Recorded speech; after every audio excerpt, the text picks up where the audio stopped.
திரைக்கதைக்கு ஒரே ஒரு திரைக்கதை மன்னன், திரைக்கதை தந்தை, அதுல முன்னோடிங்கிறதெல்லாம் போய் யார் சொன்னாலும் நம்பாதீங்க. நான் பாக்யராஜ் சார்ட்டே கூட சண்டை போட்டிருக்கேன். எப்படி திரைக்கதை மன்னன் நீங்க? அப்ப உங்களுக்கு முன்னால இருந்த ஏபி நாகராஜன், ஸ்ரீதர், பாலச்சந்தர், கே.எஸ். கோபாலகிருஷ்ணன், எவ்வளவோ பேரு உலகம் பூரா இருந்திருக்காங்க. திரைக்கதைக்கு முன்னோடி பின்னோடி எல்லாம் கிடையாது. மிகப்பெரிய திரைப்படம் முன்னோடியா இருந்த எவ்வளவு பெரிய ஆள்கள் படங்களும் தோத்துருக்கு. அப்ப அவங்களுக்கே ஒரு படம் திரைக்கதை சரியா ஓடுது, ஒரு படம் ஃபெயிலியர் ஆகுது.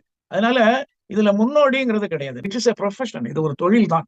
இந்த தொழில்ல நான் போனதுக்கு அப்புறம் இன்னும் கொஞ்சம் பேர் வருவாங்க. எங்களுக்கு முன்னால சில பேர் இருந்தாங்க. முன்னோடிகள்னு எடுத்துக்கிட்டா நான் யாரையும் பார்த்து அவங்க மாதிரி எழுதணும்னு ஆசைப்பட்டு நான் வரல. நானா எனக்குன்னு ஒரு ஃபார்மேட், எனக்குன்னு ஒரு ட்ரெண்ட் செட்டரா இருக்கணும்னு நிறைய படிச்சு வந்ததுனால என்னுடைய வே ஆஃப் ஸ்டைல் ரைட்டிங் வேற மாதிரி இருக்கும். அது யாரையும் தழுவி இருக்காது. சட்டையர் எழுதுறதுக்கு ஆளுங்க இல்லைன்னா அந்த சட்டையரை நான் எடுத்துக்கிடுவேன். இப்போ பேனர் ஷா படிச்சிருக்கோம், தமிழ்ல தேவன் படிச்சிருக்கேன். நிறைய காமெடியா எழுதக்கூடிய ரைட்டர்கள் இந்தியாவில் ரொம்ப கம்மி இல்ல. தமிழ் சினிமாவில் காமெடி ரைட்டர்ஸே கிடையாது.